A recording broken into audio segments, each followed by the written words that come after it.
오늘은 데살로니가 전서 제5장 15절부터 은혜를 나누겠습니다. 우리 15절 다 같이 읽으십시다. 삼가 누가 누구에게든지 악으로 악을 갚지 말게 하고 서로 대하든지 모든 사람에 대하든지 항상 선을 따르라. 사람은 원래대로 성격은 타락한 마음을 가지고 있기 때문에 악을 악으로 갚는 것이 당연하다고 생각합니다. 눈은 눈으로, 이는 이로, 주먹은 주먹으로. 너가 때리면 나도 때리고, 너가 욕하면 나도 욕하고, 너가 상처를 입히면 나도 상처를 입히고, 그래야 속이 시원합니다. 악을 선으로 갚는 것 굉장히 힘이 드는 것입니다. 제일 가까운 부부간의 생활에 싸움 했을 때 보십시오. 그렇게 서로 사랑해서 한평생 같이 살겠다고 한 부부도 싸움이 붙으면 한마디 하면 반드시 한마디에서 두마디 10마디를 보태가지고서 대꾸를 합니다. 대꾸를 안 하면 싸움이 안 돼요. 한 손으로는 손바닥 소리가 나지 않습니까? 두 손바닥이 마주쳐야 소리가 나는데 남편이 참든지 아내가 참으면 한쪽에서 야단법석을 하다가 중지하고 맙니다. 그런데 내가 대꾸를 안 해야지 하고 마음의 결심을 탁 하고라도 현재 딱 당해놓으면 대꾸 안 할 수가 없어요. 내 허물을 들어서 공격을 하면은 또 상대방 허물을 들어가지고서 공격을 하는데 허물을 들어서 공격하는 선수는 아내입니다. 남자들은 절대로 허물을 들어서 공격하는데 이기지 못합니다. 왜냐하면 남자들은 기억력이 약해요. 여자들은 신년 초기 때부터 일어난 일들을 다 기억하고 있어요. 그거를 써먹는데 한 번만 써먹으면 괜찮겠는데 10번이라도 더 써먹는다고요. 그 과거의 기억을 다 지워내서 속사포같이 쏘아붙이면 남자들이 대꾸를 하다가 나중에 감당을 못하니까 호함을 치고 그 다음 주먹이 올라가는 겁니다. 그러면 아주 사태 수습하기가 어렵게 되고 마는 것입니다. 그런데 우리 인간의 본성으로서는 언제나 악을 악으로 갚으려고 하지, 악을 선으로 갚으려고 하지 않습니다만 주님께서 우리에게 악을 이기는 길은 악을 악으로 갚지 말고 선으로 갚으라는 것입니다. 성경에는 주님께서 악한 자를 대적지 말라 하시고 오른편 뺨을 치거든 왼 뺨을 돌려대며 억지로 오리를 가든 심리를 가며 송사여 속옷을 가지려고 하는 그 돛까지 주라. 저는 성경 읽을 때 이 구절은 언제나 근성으로 뛰어넘어갑니다. 왜냐하면 너무나 이 구절이 내 인생에 맞지 아니하고 내가 이 구절을 읽을 때마다 주님 나는 이거 동의할 수 없습니다. 악한 자가 오른편 뺨을 치는데 왜 내가 왼뺨을 돌려대야 되며 송사에 그 돛을 속옷을 달라는데 그 돛까지 내가 벗어줘야 되며 억지로 오리를 가지면 심리까지 내가 하는 이러한 일을 왜 합니까? 이건 좀 패배주의적인 생각이지 이런 일은 있을 수 없습니다. 그래서 항상 그를 뛰어넘었어요. 그리고 거기에 대한 설교도 안 했습니다. 너무나 내 생각으로는 우리 인간이 행하기에 불가능한 일을 왜 주님께서 하시느냐. 근데 세월이 흘러가서 가만히 보니까 악의 고리를 끊는 길은 이 길밖에 없는 것을 알았습니다. 악을 악으로 갚으면 끊임없이 악이 존재합니다. 어느 수박밭 주인이 수박 도둑놈 때문에 골머리 앓았어요. 수박이 잘 익었는데 아유 수박 서리하는 놈들이 와가지고 수박을 자꾸 하루 저녁에 2개, 3개씩 떼가니 고생해서 기른 수박을 이렇게 읽기가 너무 답답해서 애를 먹다가 아이디어가 떠올랐습니다. 그래서 도둑놈이 들어오는 이 수박밭 근처에다가 패를 써붙였습니다. 이 수박 중에 하나는 내가 맹독을 넣어놨으니까 수박을 훔쳐가서 먹고 죽어도 책임 안 집니다. 그렇게 써붙였습니다. 그리고 만면의 희색을 띄었습니다. 어느 수박에 독이 들었는지 모르기 때문에 이제 도둑놈들이 수박을 못 따갈 것이라 그렇게 생각을 하고 있는데 한 며칠 자고 일어나니까 또 다른 간판이 여러 개 붙었단 말입니다. 거기 보니까 당신은 주인이 수박에 독을 넣었는데 나는 도둑놈으로서 아무도 모르게 수박에 독을 주위에 놓았었습니다. 주인이 수박을 팔아서 그 수박을 사먹은 사람이 독이 올라서 죽더라도 우리 도둑놈은 책임 안 지겠습니다. 도둑놈 배 그렇게 났습니다. 그러니 주인이 혼비백산을 했습니다. 이제 수박 다 팔아먹었어요. 어느 수박에 독이 들었는지 알 수가 있어야지. 그러니 장군하면 멍군하고 악의 고리는 악으로 대처하면 끝이 없습니다. 그래서 북한을 딜링하는데 햇빛 정책을 한 이유도 있어요. 반드시 햇빛 정책이 나쁜 것은 아닙니다. 왜냐하면 북한은 악의 정권입니다. 부시 대통령이 말한 것처럼 김정일의 정권은 악의 정권입니다. 사탄이 잡고 있는 정권입니다. 개망나니 같이 자기들 마음대로 하는 거예요. 금시한다 했다가 금시 안 한다 했다가 금시하자 했다가 안 한다 했다가 남북 철도를 연결해서 축하 예식을 드리다 했다가 또 당장 또 그날이 오면 안 한다 했다가 김대중 씨 방문하라 했다가 또 하지 마라 했다가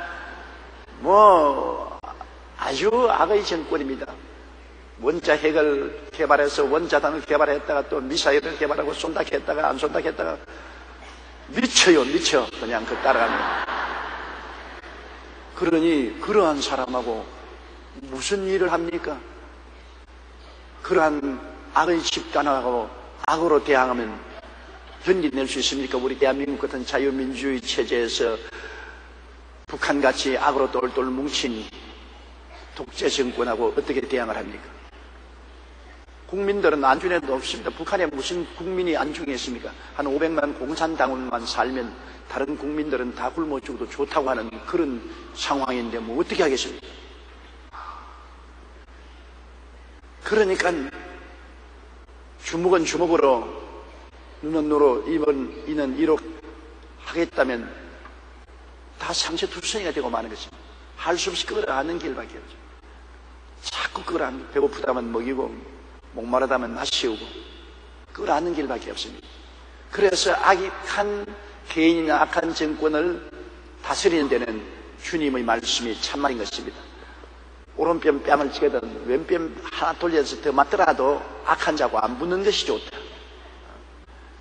속옷사에 속옷을 달라면 그옷을 줄지라도 큰 손해가 안 나는 일이면 그옷까지 벗어주고 속옷 안 걸리는 게 좋다. 오리를 가자면 한 10리를 더 가지고 악한 자하고 안 붙는 것이 좋다. 악한 자하고 붙어놓으면 끝이 없습니다. 악한 여인하고 싸움이 붙으면 떨어지는 물방울 같이 계속 똑똑 떨어지고 끝이 없다는 것입니다. 이 세상에서 악한 자를 만나는 것만큼 몸서리치는 것이 없습니다. 여러분, 악한 남편 만난 부인은 정말로 신세 망쳤습니다. 그 악이 끝이지 않아요. 또 악한 부인 만나면 그 남자 신세 망쳤어요. 그 악이 끝이지 않아요. 그러면 그 악을 같이 대결하시는 도저히 견딜 수가 없습니다. 악을 이길 수 있는 길은 선을 베푸는 길밖에 없습니다. 그래서 성경에 원수가 줄이거든 먹이고 목마르거든 마시오라. 원수 갚는 것이 내게 있으니 내가 갚으랴. 악한 자에게 선을 베풀 때 우리는 주님께 의지해야 되는 것입니다. 우리의 선을 따라 주님께서 우리를 응답해 주시는 것입니다. 악한 자는 결국은 망해요. 행악자를 인하여 불평하여 하지 말며 불의를 행한 자를 투기하지 말지어다. 저는 풀같이 숲이 배임을 거치며 푸른 채소같이 쇠자 날 것입니다. 야훼를 의뢰하고 선을 행하라. 땅에 그하여 그의 성실로 식물을 삼을지어다. 또 야훼를 기뻐하라. 저가 내 마음의 소원을 이루어 주실 것이다. 악한 자가 왕성한 것 같지만은 긴 눈으로 보면은 악한 자는 다 망해요. 역사상에 여러분 보세요. 우리 근세사에 보더라도 악을 행하는 나라가 다 망하지 않습니까? 독일 히틀러 얼마나 악의 집단이니까 어마어마한 군비를 가지고서 악을 행했지만은 히틀러와 그 정권은 망했지 않습니다. 소련 스탈린 보십시오. 공산주의를 일으켜 온 세계를 불바다로 만들어 놓았던 그도 공산주의가 무너지고 마저 망했지 않습니까? 일본의 제국주의도 천대를 같이 큰 소리 하더니만 망했지 않습니까? 악의 세력은 망합니다. 북한도 여러분 한 반세기가 지났지만은 우리 보기에는 긴 것 같지만은 하나님 보시기에는 뭐 눈 깜박할 사이죠. 저것도 오래 가지 않습니다. 악의 세력은 정말 정문에서 자라는 푸른 풀밭 같으나 곧이 베어지고 말라지는 것입니다. 악인을 상대하지 말고 악에게 선을 행하고 악인이 줄이거든 먹이고 목마르든 마시우고 그 머리에 숯불을 쌓아놓으라는 것입니다. 선을 행하면 머리에 숯불을 쌓는다. 여러분 머리에 숯불을 이고 있으면 어떻게 됩니까? 타내려가지 않습니까? 숯불이 머리 위에서 좋다가 춤추고 있습니까? 숯을 피워놓으면 머릿속에서부터 골로 타내려가요. 죽는다 그 말인 것입니다. 우리가 악인에게 굶주릴 때 먹여주고 목마를 때 마시우면 그 머리에 하나님의 심판의 숯불을 쌓아놓는 것이라는 것입니다. 절대로 하나님께서 악이 번창하게 내버려 놓지 않습니다. 그렇다면 온 세상인 악인이 천지가 되고 말 것인데 인류 역사를 통해서 보게 될 때 악한 개인과 악한 나라가 영원히 번창한 일이 없습니다. 언제나 선한 나라, 선한 개인이 번창했지 악한 나라가, 악한 개인이 번창하지 않았습니다. 이러므로 악은 언제나 그 종말이 하나님의 심판을 받는 것입니다. 악의 한도가 차면은 하나님이 심판하시는 것입니다. 그렇기 때문에 그 하나님의 심판을 땡기는 것이 악인에게는 굶주리기든 먹이고 목마르든 마시우고 긁었으면 입혀서 선을 베풀면 그 선을 베푼 만큼 심판의 숯불을 그 머리 위에 붙여놓는 것입니다. 그리고 심판은 하나님이 행하시는 것입니다. 이렇기 때문에 우리 예수 믿는 사람들은 이 하나님의 심판을 알고 있기 때문에 절대로 악을 악으로 갚으면 안 됩니다. 그러면 똑같이 되고 말아요. 하나님을 바라보고 하나님의 약속을 의지하고 선을 행할 수 있습니다. 하나님 없는 사람은 절대로 악을 선으로 갚을 수가 없어요. 그런 마음의 여유가 없습니다. 오른뺨 뺨을 치면 나도 왼뺨을 들어치고 그도 속옷을 달라면 송사에서 같이 대결하고 그렇게 할 것인데 우리가 하나님을 알고 하나님을 의지하고 하나님의 은총을 알기 때문에 우리는 억울한 일을 당해도 하나님을 의지하고 악을 악으로 갚지 말고 선으로 이겨야 되는 것입니다. 오른뺨 뺨을 치면 하나님을 의지하고 왼뺨도 돌려대고 그렇게 화가 납니까? 그러면 화가 풀기 위해서 하나 더 때리세요. 송사에서 속옷을 가지려 하면 겉옷까지 내주고 큰 문제 말고 말입니다. 속옷 겉옷 없어봤자 별로 큰 손이 안 납니다. 큰 문제가 아닌 사소한 문제로 악하고 대결하지 말라는 것입니다.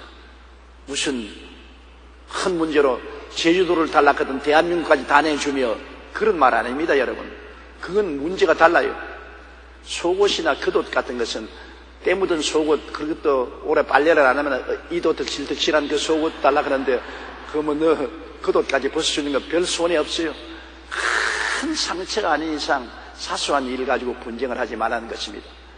그것은 우리의 신앙생활에도 굉장히 필요합니다. 우리가 공동체 생활을 할 때 반드시 착한 사람만 모인 것이 아닙니다. 공동체 속에는 여러 종류의 사람들이 다 모였습니다. 성격이 급한 사람, 고약한 사람, 악한 사람들도 와 있습니다. 변화가 하루아침에 오지 않습니다. 변화는 마치 풀이 자라듯이 서서히 일어나는 것입니다. 성령의 역사로. 그렇기 때문에 우리가 긴 눈을 보고 기대를 하고 그냥 공동체 속에서 긁어친다고 해서 당장 쫓아내고 목을 자르고 심판을 하고 해서는 안 된다는 것입니다. 이기 때문에 더구나 우리 교회 같은 공동체는 약한 자를 돌보고 악을 행하는 자가 있으면 용서하고 품어서 변화를 받도록 하는 이러한 운동을 우리가 전개해야 되는 것입니다. 그러므로 삼가 누가 누구에든지 악으로 악을 갚지 말고 서로 대하든지 모든 사람을 대하든지 항상 선을 행하라. 항상이라고 말했습니다. 기분이 좋을 때나 나쁠 때나 편안할 때나 안 편안할 때나 성공했다 실패할 때나 변함없이 내 기분에 관계없이 항상 선을 행하라. 아예 그냥 선을 행하는 것이 좋다는 것입니다. 그것이 나중에 하나님의 축복을 받을 기초가 되고 악인이 심판받을 기초가 된다는 것입니다. 선이 바로 하나님이 우리에게 은혜를 베풀 수 있는 조건이 되고 선이 바로 악인을 심판할 수 있는 조건이 된다는 것입니다. 그렇기 때문에 우리 대한민국이 북한을 대할 때 햇빛 정책을 해서 쌀도 보내주고 비료도 보내주고 우리 교회 NGO를 통해서 콩기름 공장도 세워주고 강냉이도 심게 해주고 감자 종자 씨앗 보내는 운동도 같이 참여하고 여러 가지 일을 하는 것은 자꾸 선을 베풀어 주는 것입니다. 그러면 하나님은 그 선을 따라 우리에게 보답해 주시고 그 선을 받고도 감사할 줄 모르고 선을 누릴 줄 못하는 자에게는 머리에 심판의 숯불을 쏴놓게 되는 것입니다. 이러므로 우리 한국은 북한을 대할 때 성경에 써서 대해야 되는 것입니다. 우리 너와 나 주먹과 주먹으로 대하자면 너도 망하고 나도 망하고 다 망하는 것입니다. 그렇기 때문에 햇빛 정책을 북한에 대해서 해야 하는 것은 좋습니다. 조심스럽게 해야 되는 것입니다. 북한에 돈을 주어서는 안 돼요. 그거 가지고 원자탄 미사일 만드는 데서이기 때문에 돈을 주면 안 됩니다. 필요한 물자, 쌀을 주고 비료를 주고 옷을 주고 의약품 보내는 인간이 살아가는 데 근본적으로 필요한 것을 도와주는 것은 우리가 항상 도와줘야 됩니다. 동포의적 입장에서뿐 아니라 하나님 말씀을 실천하기 위해서 선을 베푸는 것입니다. 먼 눈으로 보면 언제나 선한 사람이 장성합니다. 온유한 자가 땅을 기업으로 얻는다고 했습니다. 마음이 부드럽고 따뜻한 사람이 땅을 기업으로 얻어서 화평을 누리고 산다는 것입니다. 악한 자가 땅을 기업으로 얻어 장성하리라고 말 안 했습니다. 사람도 온유한 사람, 국가도 온유한 국가가 장성하고 복을 받는 것입니다. 하나님이 살아계시기 때문에 그런 것입니다. 이러므로 여러분 억울한 일을 당할 때도 하나님을 생각하십시오. 하나님은 온유한 사람을 축복해 주어서 결국에는 땅을 차지하고 성공을 하고 복을 받도록 만들어주는 것이지 악한 자에게 하나님께서 복을 주시지 아니하는 것을 알아야 되는 것입니다. 그러므로 항상 선을 행하라. 항상 선을 행하는 우리들이 되겠습니다. 더구나 우리 가족에 남편은 아내에게, 아내는 남편에게, 부모는 자식에게, 자식은 부모에게, 그리고 이웃에게, 그리고 원수에게라도 선을 베풀어야 될 것입니다. 세상에 선한 사람 많지만 아름다운 것이 없습니다. 하나님은 좋은 하나님, 선한 하나님인 것입니다. 선은 하나님께 속하고 악은 마귀에게 속한 것입니다. 하나님은 반드시 악을 심판하고 마는 것입니다. 절대로 악을 그대로 두지 않습니다. 내 짐을 야훼게 맡겨라고 우리가 억울한 일을 당하고 섭섭하고 답답한 일을 당했을 것도 선을 행하면서 하나님께 맡겨야 되는 것입니다. 하나님의 심판은 틀림없이 심판합니다. 하나님은 아주 세밀하게 심판한 것입니다. 악인이 큰 나무같이 우거졌으나 잠시 후에 지나다 보니까 흔적도 없다라고 시편 37편에 말했습니다. 우리도 과거 지나간 세월을 돌아보십시오. 장성하던 악인이 오늘날 세월이 지나고 난 다음 돌아보니 흔적도 없습니다. 인생이란 예수 그리스도를 믿고 하나님을 섬기는 것 이외에 모든 것이 다 헛되고 헛된 것입니다. 더구나 악을 행하는 것이 얼마나 헛된 것입니까? 하여튼 며칠 전만 하더라도 월드컵으로 온 나라가 그냥 들썩하더니만 다 잊어버렸어요. 다 잊어버렸어요. 벌써 다 조용하고 다 잊어버렸어요. 세상이란 그런 것입니다. 시간이란 흐르는 물과 같아서 한 이벤트는 흘러가 버리고 다른 이벤트가 또 다가오고 그런 것입니다. 오직 영원한 것은 하나님 아버지밖에 없는 것입니다. 영원한 것은 예수 그리스도의 십자가의 사랑밖에 없는 것입니다. 그러므로 하나님을 의지하고 십자가 사랑을 실천하면서 사는 것이 영원한 축복인 것입니다. 우리에게는 영혼을 가지고 있습니다. 모든 것은 시간에 속한 것입니다. 나라도 개인도 다 시간으로 흘러 지나가고 마는 것입니다. 그러나 흘러 지나가지 않은 것은 하나님 아버지와 우리 주 예수 그리스도의 구원밖에 없는 것이므로 우리가 예수 그리스도의 구원을 가슴에 품고 하나님을 섬기고 하나님의 말씀대로 사는 것이 제일 잘 사는 것입니다. 하나님 말씀대로 사는 것이 가장 축복받는 길이고 영광스러운 것입니다. 이러기 때문에 악인으로 말미암아 억울한 가슴이 있을지라도 하나님을 바라보고 참고 선을 행하면 결국에는 하나님께서 보상해 주시는 것입니다. 16절요. 항상 기뻐하라. 이거 참 어려운 명령입니다. 기뻐하라고 명령을 하셨으니까요. 하나님이 항상 기뻐하라. 그것도 좋을 때 기뻐하고 슬플 때는 기뻐하지 마라 그러면 좋겠는데, 항상 기뻐하라. 우리가 인생을 살면서 항상 기뻐할 수 있는 조건이 없습니다. 기뻐할 일보다도 염려, 근심, 불안, 초조, 절망, 슬퍼할 일들이 더 많거든요. 우리 인생을 살아가는데 슬퍼할 일들이 더 많아요. 기뻐할 일만. 그런데도 불구하고 항상 기뻐하라. 명령인 것입니다. 그러니 정말로 기뻐하기가 힘이 들지 않습니까?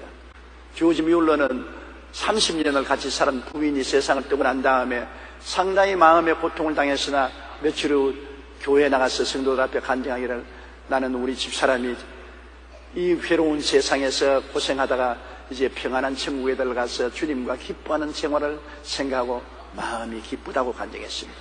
내 마음이 기쁘다. 죽음을 두고도 우리가 기뻐할 수 있는 것은 예수님 안에서 기뻐할 수 있는 것입니다. 세상 보고 기뻐할 수 없어요. 세상에 부귀, 영화, 공명을 얻었다고 기뻐하면 얼마 있지 않아야 그거 다 바람에 날아가고 더 무서운 슬픔이 다가올 수 있는 것입니다. 우리 한국의 평균 장관직이 1년 가지 않지 않습니까? 2년간은 장관직이 없지 않습니까? 장관 되었다고 좋아하지만 순식간에 그 자리를 떠나게 되는 것입니다. 대통령도 4년이면 5년이면 끝나지 않아요. 순식간에 5년이 지나가지 않아요.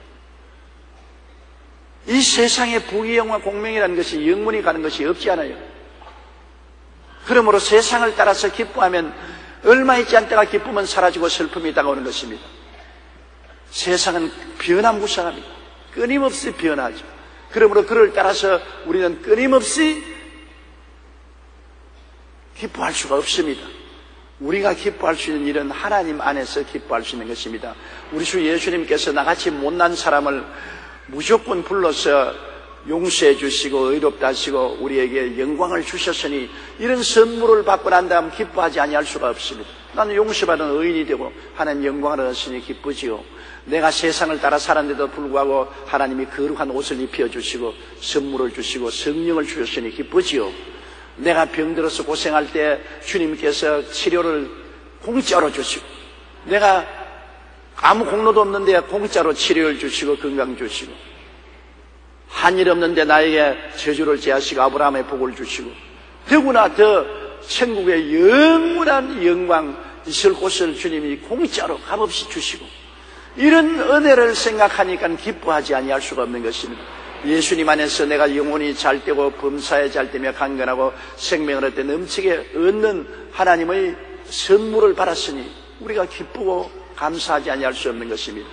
그리고 주님께서 나를 택하여 주시고 못난 나를 택하여 주시고 왕같은 제상으로 삼아주시고 하나님 나라로 삼아주시고 소유된 백성으로 삼아주셨으니 이러한 하나님의 은혜를 생각하고 우리는 항상 기뻐할 수가 있는 것입니다. 하나님의 은혜는 변하지 않지 않아요. 하나님의 은혜가 오늘 선물로 주었다가 내일 빼앗아가는 그런 하나님이 아니잖아요. 변치 않는 하나님, 변치 않은 예수 그리스도의 십자가의 은혜와 사랑, 이 속에 변치 않은 기쁨을 얻을 수가 있는 것이지요.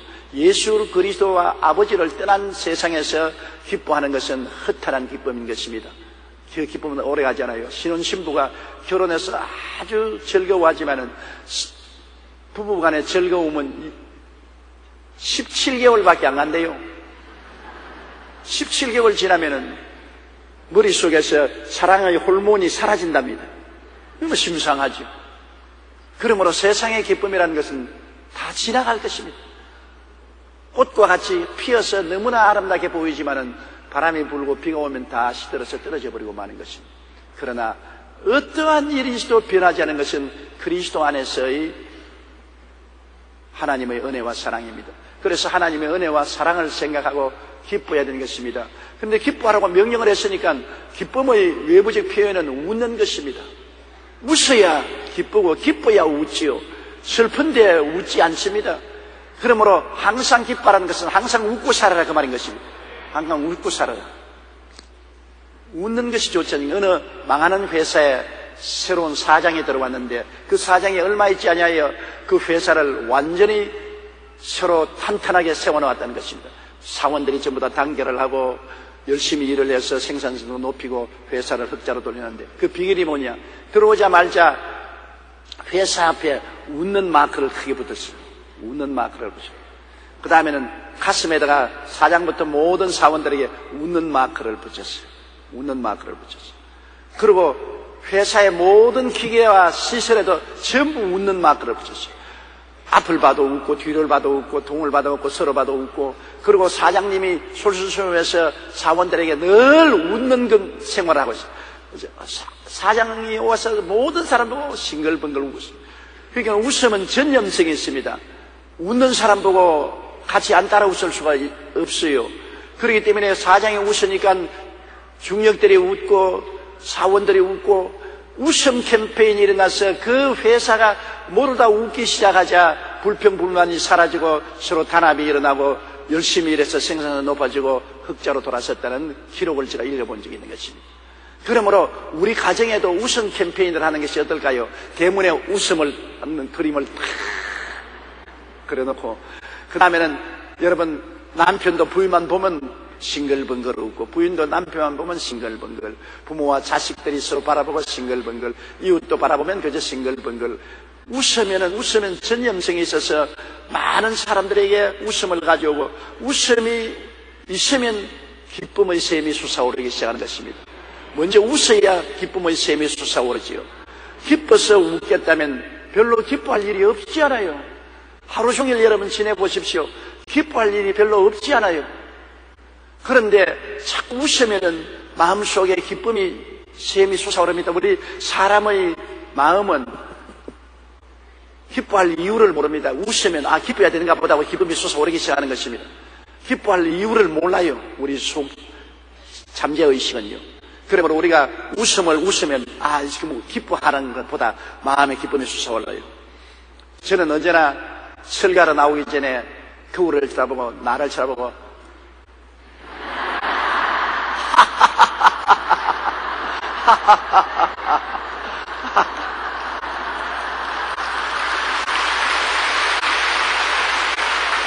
그렇게 웃고 나옵니다. 항상요.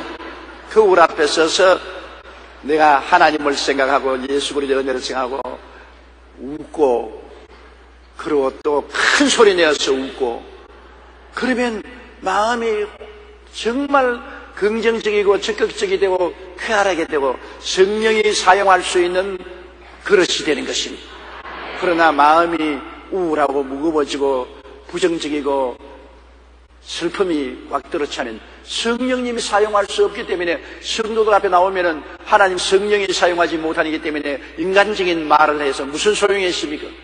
하늘나라는 성령께서 말씀하시고 성령이 임재하셔야 하늘나라 역사가 일어나지, 인간은 아무것도 아닌 것입니다. 저는 늘 주님께 나오면 48년 동안 성령께서 사용해 주셔서 감사하게 생각하는 것은, 성령이 주시는 말씀이 은혜가 되는 것이고 성령이 임재하셔야 우리가 변화를 받지요. 사람의 지식이나 사람의 언변은 아무것도 아닌 것입니다. 성령은 여러분 긍정적이고 적극적이고 쾌활하고 기쁜 마음을 사용하시죠. 부정적이고 파괴적이고 슬픈 마음을 성령은 사용하지 않습니다. 그건 마귀가 사용하죠. 그러므로 나를 기쁘게 하기 위해서는 내가 스스로 웃어야 돼요. 내가 스스로 그걸 보고 웃고, 내가 큰 소리로 웃고 너 참 복 많은 사람이라고 손가락질하고, 그렇게 하고 나면 마음이 활짝 꼽히게 되는 것입니다. 웃는 것이 여러분의 건강에 얼마나 좋다고요. 슬퍼하거나 미워하는 것은 여러분 심리적으로 굉장한 파괴를 가져옵니다. 그리고 마음이 우울하고 슬프고 미움이 들어차면 반드시 몸에 병듭니다. 오늘날 병이 많은 것은 마음의 스트레스에 걸려서 부정적인 생각과 말을 하고 우울하기 때문에 그것이 몸에 자극을 주어서 몸에 여러 가지 독소가 뿜어 나옵니다. 몸에 있는 유전자 속에 있는 나쁜 유전자가 활발히 해서 모든 독을 뿜어냅니다. 독소를 뿜어내요. 그래서 몸에 암도 오고 여러 가지 질병이 몸에 오는 것입니다. 언제나 병의 뿌리는 우리 마음에서 나오는 것입니다. 마음은 뭐가 작용하느냐? 우리가 기쁘고 즐거우면 좋은 DNA를 자극해서 몸속에 좋은 호르몬이 나옵니다. 좋은 호르몬이 나와서 온몸을 기름치고 건강하게 만들고, 우리가 우울하고 미워하고 부정적이 되면 DNA 속에 나쁜 유전자를 자극해가지고서 이것이 독소를 뿜어내어서 우리 온몸이 파괴되게 하는 것입니다. 오늘날은 과학적으로 그것을 증명하고 있지만은, 여러분, 성경에는 이미 잠언세 마음의 즐거움은 양약이라도 마음의 슬픔은 뼈로 마르게 한다고 말한 것입니다. 마음에 즐거워하는 것이 약 중에 제일 좋은 약이요. 뭐 산삼 먹어봤자 별 도리 없어요. 마음에 즐거워하는 것이 산삼보약보다 더 낫다고요. 즐거워하는 사람 건강하고 장수하는 것입니다. 그러나 마음의 근심, 슬픔, 미움, 좌절, 이러한 것은 뼈가 마르게 한다. 뼈가 마르는데 살은 안 녹아지겠어요? 뼈가 마를 정도면 살이 녹아지죠. 그러므로 남편에게 보약 먹이려고 하면 자꾸 웃기세요. 부인에게 병 없이 장수하게 하려고 하면 부인을 자꾸 웃기세요. 온 가정이 건강하고 행복해지려면 자꾸 웃어야 돼요. 웃는 것이 돈도 들지 않고 우리에게 마음의 행복과 육신의 건강을 가져오는 굉장히 중요한 요소가 되는 것입니다. 돈 안 들지 않아요. 그런데 왜 안 웃어요? 웃어요. 자꾸 웃으라고. 실성한 사람처럼 웃으라고요. 그것은 여러분에게 축복이 되고 남에게 축복이 되는 것. 그러므로 성경이 말씀한 것이 항상 기뻐하라고 하나님 명령을 하셨습니다. 바울 선생께서는 기뻐하라, 또 다시 말하느니 기뻐하라고 말씀한 것입니다. 주님께서도 마지막 떠나기 전에 내가 너에게 기쁨을 주고 간다고 말한 것입니다. 주님께서 뭐 우리에게 딱 맞이게 하나 주었습니까? 옷 한 벌 주셨습니까? 그러나 주님은 내가 너에게 기쁨을 주고 간다고 그랬었습니다. 우리 예수 믿는 사람들이 이 험한 세상을 이기고 살아나갈 수 있는 힘이 기쁨에 있습니다. 기뻐하라. 그래야면 너희 마음에 힘을 얻으리라고 말한 것입니다. 기쁨이 힘입니다. 기뻐하는 남편은 열심히 일을 할 수 있습니다. 기뻐하는 아내는 온 가정을 기쁘게 돌볼 수 있습니다. 기뻐하는 자녀들은 공부를 잘할 수 있습니다. 슬퍼하는 남편은 기진맥진해서 모든 이욕을 상실합니다. 슬퍼하는 부인은 가정사를 돌보고 싶지 않습니다. 집을 떼치고 나가고 싶습니다. 기쁨이 없는 자녀들은 반발하고 가출을 합니다. 그러므로 우리의 인생에서 기쁨으로 나오는 엔돌핀이 얼마나 우리를 유익하게 하며 슬픔이 가져오는 파괴력이 얼마나 무섭다는 것을 압니다. 이렇기 때문에 주님은 우리 보고 기뻐하라. 우리는 주님 안에서 기뻐할 이유가 너무나 많습니다. 예수님의 은혜를 생각하고 기뻐해야 되는 것입니다. 그리고 슬픔이 안 다가올 수 없지만은 슬픔이 다가오면 우리는 내려놓을 때가 있어요. 짐을 짊어지고 내려놓을 때가 없으면 늘 그 짐을 지워셔야 하기 때문에 그렇지만 우리는 주님 앞에 나와서 통곡하고 기도하며 다 내려놓을 수 있는 것입니다. 우리의 마음에 무거운 짐이 없을 수는 없지요. 인생을 살아가는데 어떻게 수고하고 무거운 짐이 없을 수 있습니까? 수고한 짐이 있으면 주님께서 수고하고 무거운 짐진 자들이라고 말했죠. 우리를 보고 수고하고 무거운 짐진 자라고 말했어요. 그러나 다 내게로 오라. 내가 너를 쉬게 하겠다고 하셔서 주님 앞에 내려놓을 수가 있는 것입니다. 우리가 하나님께 엎드려 기도하고 통곡하며 주님께 아뢰고 나면 마음이 편안해지는 것입니다. 주님께 다 맡기고 그러고 난 다음 기쁨을 얻고 주님으로 말미암아 싱글벙글하게 되는 것입니다. 항상 기뻐하라. 따라 말씀했어요. 항상 기뻐하라. 아침에만 하고 점심때는 하지 말고 저녁에만 하고 그렇게 안 합니다. 아침, 점심, 저녁 늘 항상 기뻐하라. 이 말씀을 머리에 아주 기억을 해 놓으십시오. 그리고 기뻐할 것 없는데요, 할 수 있어요. 웃으라고요. 아주 뺨을 얻어맞고도 돈을 많이 잃어버리고도 남에게 욕을 얻어먹고도 그게 항상 기뻐하는 것입니다. 그 사람이 이기는 것입니다. 실성한 사람 같지만 그 사람이 하나님의 놀라운 지혜를 실천하는 분인 것입니다. 항상 기뻐하라. 쉬지 말고 기도하라. 어떻게 사람이 살면서 쉬지 않고 기도하느냐 그렇게 말하는 사람이 있습니다. 우리는 기도는 우리에게 어려운 문제가 있으면 하나님 앞에 간절히 간구하고 통곡하며 부르짖어 기도할 수 있지 않아요? 답답한 일이 있으면 기도하게 돼요. 기도하지 말아야 해도 마음에 짓눌리고 고통스러우면 기도해요. 그러므로 그런 기도가 있고 그 다음에 이웃을 위해서 기도하는 대속의 기도도 있지 않습니까? 남편이나 아내나 자식이나 교회나 나라를 위해서 기도하는 내 자신을 위한 기도가 아닌 이웃을 위한 기도 도구가 있는 것입니다. 그러고 난 다음에 감사와 찬양의 기도가 있는 것입니다. 하나님께 늘 감사하고 찬양하는 기도가 있습니다. 천사 두 사람이 하나님께 명령을 받아서 세상에 나가서 사람들의 기도를 담아온더라. 그 천사 두 사람이 큰 바구니를 들고 갔다 왔는데, 한 천사는 바구니가 가득해요. 무거워서 들 수 없이 가져왔는데, 한 천사는 아주 바구니가 가벼워요. 가벼운 바구니를 들고 왔어요. 그래서 주님이 물었습니다. 바구니를 무겁게 걸머진 너 바구니엔 뭐가 담겼냐? 세상 사람들이 모두 다 하나님께 응답을 달라고 부르짖는 간절한 간청이 담겨있는 그릇을 가지고 왔습니다. 많죠. 다른 뜻으로 너는 왜 가볍냐니까 하나님께 감사하는 사람이 너무 작아서 감사하는 기도를 담았더니 이렇게 가볍습니다. 그랬습니다. 사람들은 감사를 하지 않아요. 여기 항상 기도하라, 항상 기도하라, 항상 기도를 쉬지 말고 기도하는 것은, 쉬지 말고 기도하는 감사의 기도가 쉬지 말고 기도하는 것입니다. 늘 우리가 하나님께 간절히 간구할 것은 시간을 내서 새벽 기도, 철야 기도, 기도원에 가서도 우리가 특별 목표를 두고서 간절히 기도할 수 있지 않습니까? 그리고 또 우리가 시간 내 가지고서 나라와 민족을 위해서 기도하고 이웃을 위해서 기도하는 중보기도도 할 수 있지 않습니까? 그것은 시간을 내어서 우리가 할 수가 있어요. 항상 할 수는 없습니다. 그러나 항상 기도하는 것은 늘 주여 감사합니다, 주여 감사합니다, 할렐루야 감사합니다, 감사합니다. 이거 늘 나오잖아요. 그리고 찬송 부르는 것, 찬송은 곡조에 있는 기도인 것입니다. 늘 찬송을 부르고 마음속에 감사하는 것, 이것이 항상 기도하는 것입니다. 감사. 늘 여러분 찬송 부르잖아요. 저는 나도 모르는 사이에 성령께서 은혜를 주셔서 잠자러 들어갈 때 잠자리에서 잠자기 전에도 늘 마음속에서 찬송이 나와요. 마음속에 찬송이. 그리고 무엇을 하라도 주여 감사합니다, 할렐루야 감사합니다, 할렐루야 할렐루야. 할렐루야는 하나님을 찬미한다 그 말인 것입니다. 할렐루야. 이게 항상 기도하는 것입니다. 하나님께 늘 감사의 기도를 드리는 것은 참 좋습니다. 왜냐하면 감사로 제사를 드리는 자가 나를 영화롭게 한다고 그랬습니다. 다른 기도도 하나님 좋아하시지만 하나님을 영화롭게 하는 것은 감사로 제사를 드리는 것을 영화롭게 하는 거예요.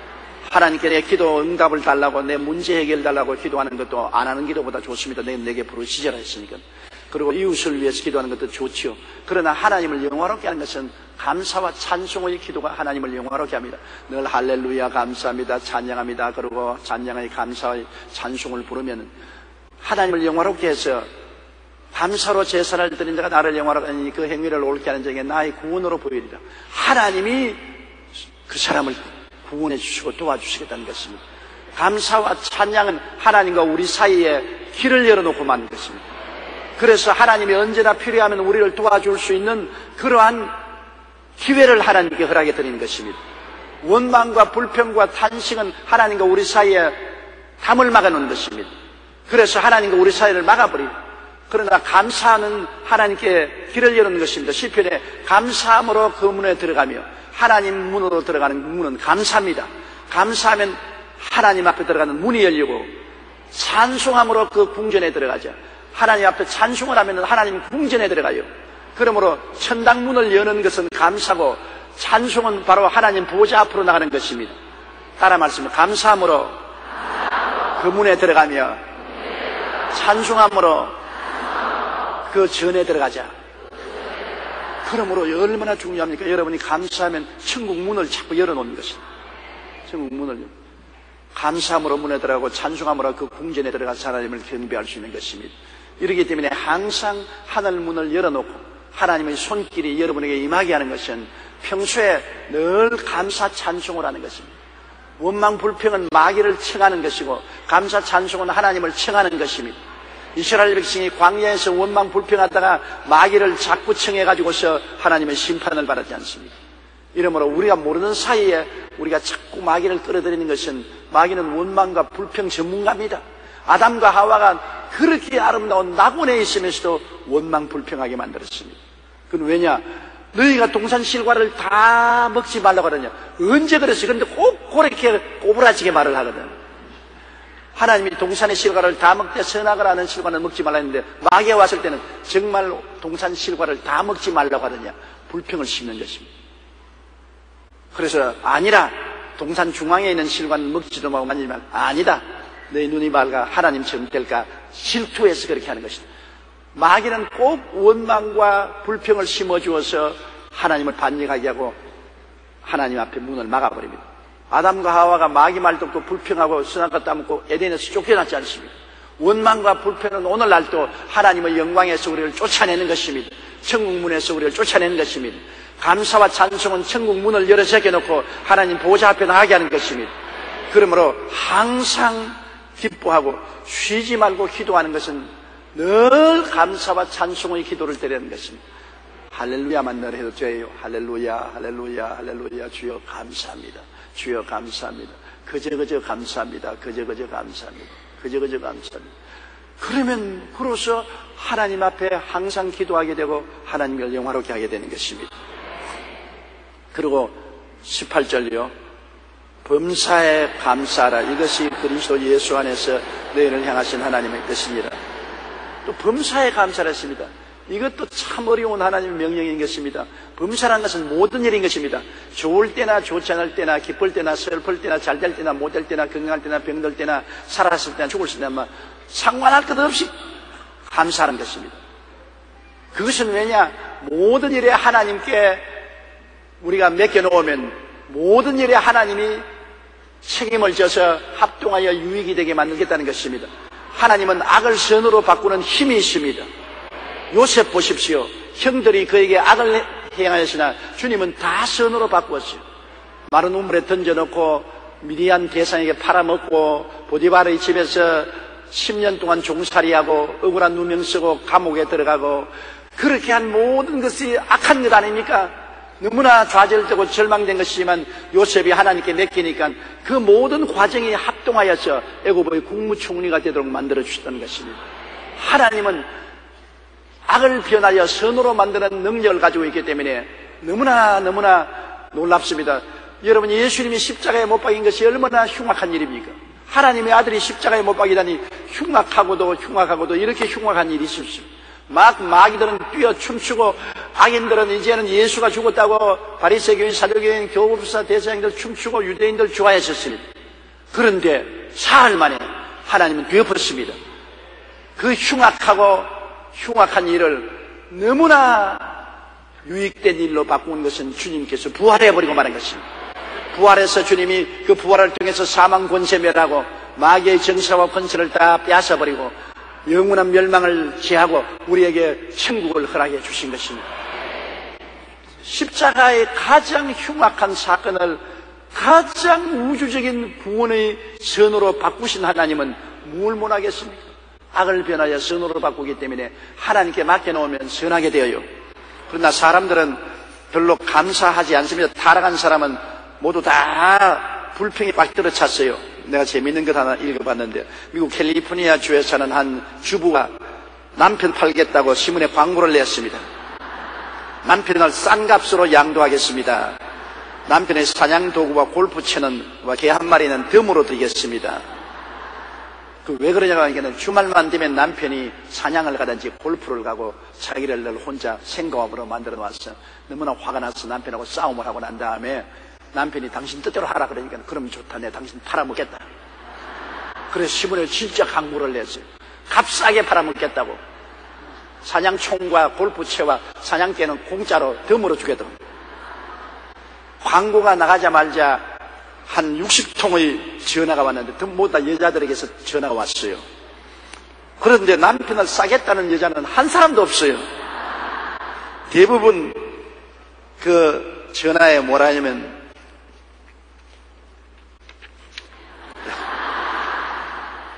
남편이 사냥하고 골프를 쳐도 남편이 살아있다는 것을 다행으로 여겨라. 나는 남편이 죽고 나니 너무나 외롭더라. 그러니 사냥을 하고 골프를 쳐도 남편이 집에 있다는 것이 좋다. 남편이 바람 안 피우는 것만 고맙게 여겨라. 나는 우리 남편이 죽고 혼자 살아보니 너무나 외롭다. 남편은 말고 개만 줄 수 없느냐. 내가 남편과 헤어진 뒤 혼자서 애를 키우려니 얼마나 힘든지 모른다. 남편이란 이름만 걸치고 있는 것만 해도 감사하게 생각하라. 모두 다 이런 훈계의 전화만 오고 남편을 사가겠다는 사람 한 사람도 없습니다. 그래도 못나도 남편이 있는 것이 좋다는 결론인 것입니다. 여러분, 부인이 나쁘다고 불평을 해도 병들고 고통스러우면 자식들이까지 돌봅니까? 며느리가 돌봐줍니까? 밉다 좋다 해도 부인이 그래도 똥오 좀 받아내고 수발해 주는 것입니다. 그러므로 불평을 말하려면 끝이 없지요. 그러나 감사하게 되면 하나님께서는 점점 사태를 합동하여 유익되게 만들어주는 것입니다. 스펄전 목사가 말한 것은 너무나 타당한 말씀이지요. 촛불을 보고 감사하면 전등불 주시고, 전등불 보고 감사하면 달 주시고, 달 보고 감사하면 해를 주시고, 해 보고 감사하면 천당 주신다고. 감사하는 자에게는 더 주고, 감사하지 않고 불평하는 자에게는 빼앗아가는 것입니다. 성경에 주님이 있는 자에게는 더 주고 없는 자는 있는 것도 빼앗아가겠다고 말하는 것입니다. 멕시코의 어떤 마을에 온천과 냉천이 함께 수산하는 신기한 곳이 있습니다. 한 곳에서는 온천이 수산하고 한 곳에서는 냉천이 수산하니까 여자들이 많이 와서 빨래를 하면서 더운 물에 빨래를 해서 찬물에 헹구어서 가니까 관광객들이 와서 보고 이 동네 사람들은 참 행복하겠다. 이 뜨거운 물에 온천에 이렇게 빨래를 해가지고서 찬물에 헹구어서 가니 얼마나 좋으냐. 이게 관광 가이드는 말이 아닙니다. 여기에 사는 사람들이 불평이 제일 많다는 겁니다. 그러니까 왜 하나님이 온천을 주시고 냉천을 주었으면 드마에 비눗물이 솟아나는 비누천도 하나 줘야지. 그러면서 불평을 말한다는 것입니다. 온천도 보고 냉천도 있으니 감사할 건데 비누천 안 줬다고, 비누 가지고 와서 빨아야 된다고 원망한다는 것입니다. 사람이 없는 것을 헤아리면 끝이 없어요. 위를 쳐다보고 살면은 끝이 없습니다. 아래를 쳐다보고 살면은 감사할 것밖에 없어요. 내가 내 생애 속에 없는 것을 생각하면 늘 불평하죠. 그러나 하나님이 있는 것을 계산하게 해주십니다. 있는 것을 바라보면 우리가 감사할 일이 너무나 많습니다. 그렇기 때문에 범사에 감사하고 사는 것이 하나님의 지혜인 것입니다. 하나님이 모든 일을 합동하여 선언하기 때문에 안 좋은 것도 좋게 만들어 주십니다. 감사의 힘을 통해서요. 감사의 능력이 그렇게 큽니다. 감사를 통해서 하나님이 창조적인 역사를 베풀어 주시는 것입니다. 나는 어떤 부형님의 간증을 읽었습니다. 그 부형님이 외딸이 있었는데 이쁘고 좋은 딸인데 교통사고로 말미암아 뇌를 다쳐서 미쳐버렸어요. 그래서 정신병원에 입원시켰는데 아버지가 너무나 괴로워서 거의 매일같이 그 딸을 방문을 합니다. 정신병원에 방문을 해도 인사불성으로 아버지를 보지 못합니다.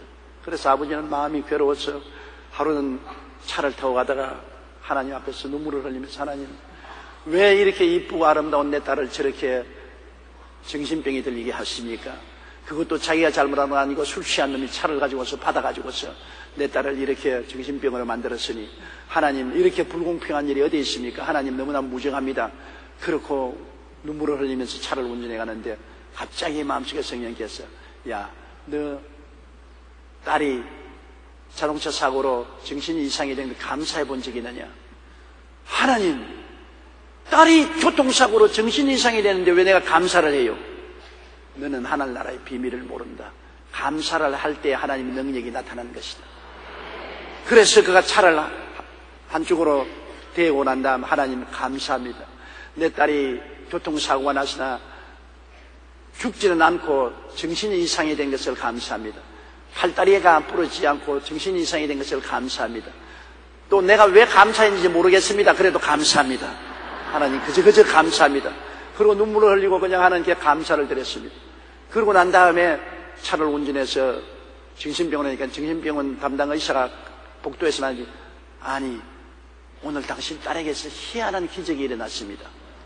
왜 그러니까 평생에 그 말 하는데 오늘은 정신병원에서 아버지 보고 싶어, 아버지 보고 싶어. 인사불성인 그가 아버지가 보고 싶다 그럽니다. 그래서 뛰어가니까 그 딸이 정신병원에서 아빠 왜 나를 여기다 두었어, 아빠 보고 싶어. 그를 안고 울고 그 길로 건강해져서 데리고 나왔다는 이야기를 들었습니다. 감사가 기적을 베푸는 것입니다. 하나님이 감사라 그런 것 우리에게 억지로 성자가 되라고 해서 감사하는 건 아닙니다.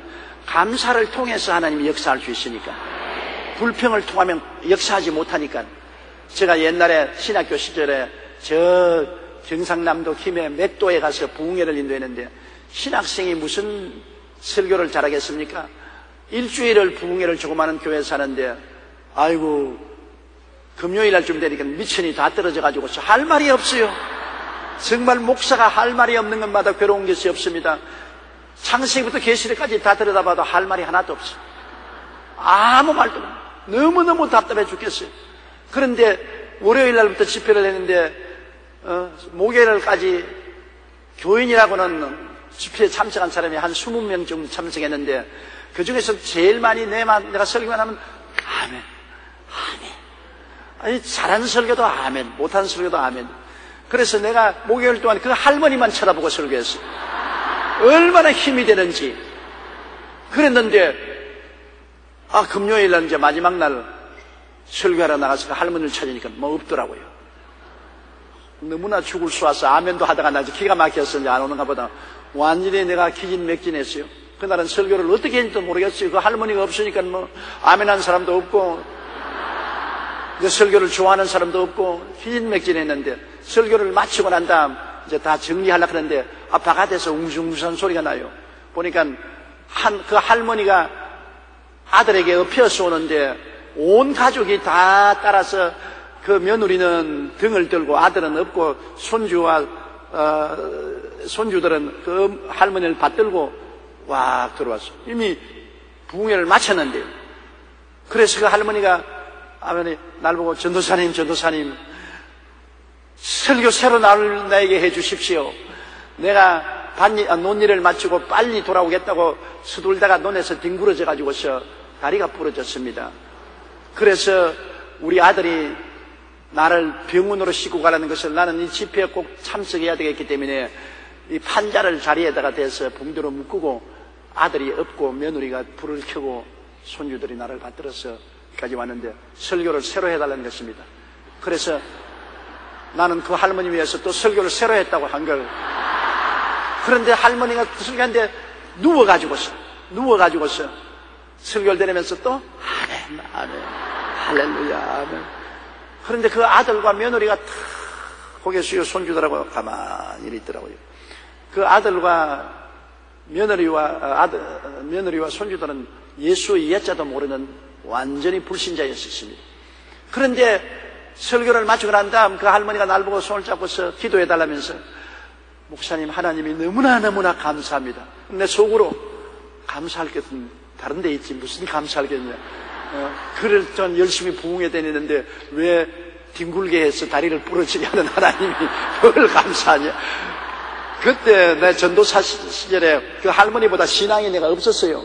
그래서 내가 그 할머니가 감사하는 말에 참 무식하게 믿어도 되게 무식하게 믿는다. 뭘 일주일 동안 부흥해 왔는데 하나님이 때로 넘어지게 해서 다리가 부러지겠는데 감사합니다. 그런데 그 할머니 한 말이 아이고 전도사님이 얼마나 감사한지요. 내가 넘어져서 목이 부러졌으면 어떻게 하겠습니까? 다리가 부러진 것만 해도 너무나 감사합니다.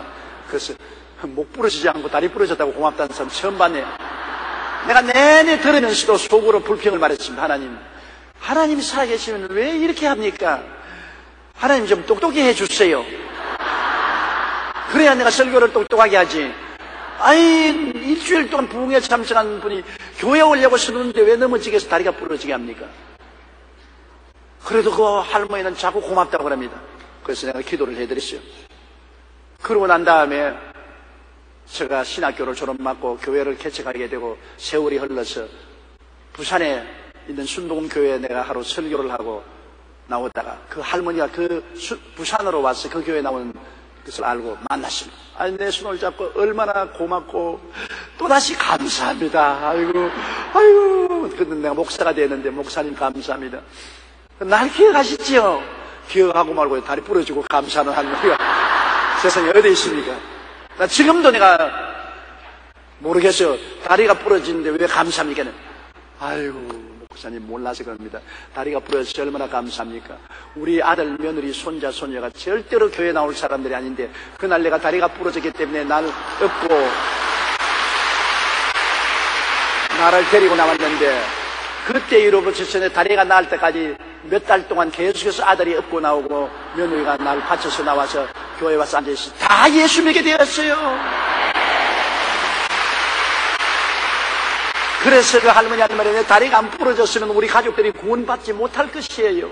다리가 부러졌기 때문에 아들, 며느리, 손자, 손녀 다 예수 믿게 되었어요. 그때 그 말을 듣고 나니까 야, 그런 일도 있긴 있구나. 제가 눈이 좀 뜨이더라고요. 하나님은 먼 눈을 가지고 보시는 것입니다. 우리는 눈앞의 일을 보시면 하나님은 미래를 보시는 것입니다.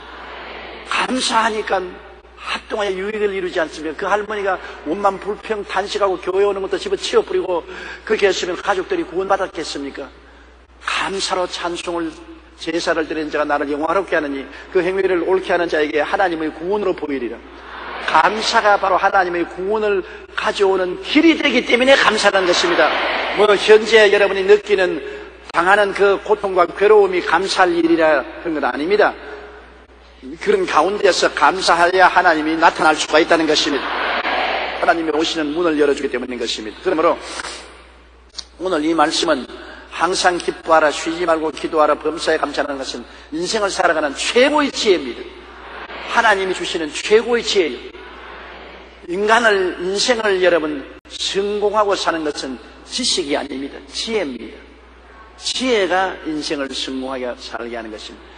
최고의 지혜이기 때문에 이것을 깨닫고 실천하는 사람이 많지를 않아요. 이건 정말 지혜로운 사람만이 하나님의 지혜를 받아서 실천할 수 있는 것입니다. 성경에 보십시오. 예수 안에서 너희를 향하신 하나님의 뜻이라고 그랬습니다. 하나님은 우리에 대한 뜻이 우리에게 항상 기뻐하고 쉬지 말고 기도하고 범사에 감사하라. 이것이 예수 그리스도 안에서 하나님이 뜻이라고 말하는 것입니다. 여러분께서 하나님 뜻을 행하려면 이것을 여러분 생활 속에 실천하면 여러분 정말 큰 놀라운 역사가 여러분 생애 속에 일어나는 것입니다. 뭐 다른 큰 것을 구하지 말고 여러분 생애 속에 나는 오늘부터 시작해서 결심하고 성령님의 도움을 받아서 항상 기뻐하겠다. 항상 기뻐하기 위해서 늘 웃겠다. 어떠한 환경에도 늘 웃음을 잃어버리지 않겠다. 항상 기뻐하고 늘 하나님께 할렐루야를 하고 살겠다. 늘 할렐루야 찬미하면서 할렐루야 찬미하면서 살고 늘 범사에 감사하겠다. 좋은 일은 좋아서 감사하고 좋지 않은 일은 좋게 될 것이기 때문에 감사하고 좋지 않은 일은 늘 좋지 않게 있으면 감사할 것 없죠. 좋지 않은 일은 좋게 될 것이니 감사하죠. 우리 한국이 남북으로 갈려 있어도 하나님께 감사할 것은 하나님이 통일시켜 주실 것을 알기 때문에 감사합니다. 우리가 지금 괴롭지만은 감사를 하면은 하나님의 역사로서 통일을 시켜 주신다는 것입니다. 그러므로 감사는 큰 위력을 우리 생애 속에 발휘하는 것입니다. 오늘 또 거기까지만 하시다. 다른 더 많이 하면 다 잊어버리면 안 되니까 한번 따라 말씀. 항상 기뻐하라. 쉬지 말고 기도하라.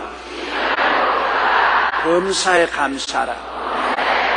이는 그리스도 예수 안에서 너희를 향하신 하나님의 뜻이니라. 오늘 여러분은 하나님의 뜻을 하나 확실히 알고 가는 것입니다. 다른 것은 제껴놓고라도 이것은 여러분의 개인에 대한 하나님의 확실한 뜻인 것입니다. 이대로 살면은 여러분 복을 받습니다. 성공합니다. 형통합니다. 승리합니다.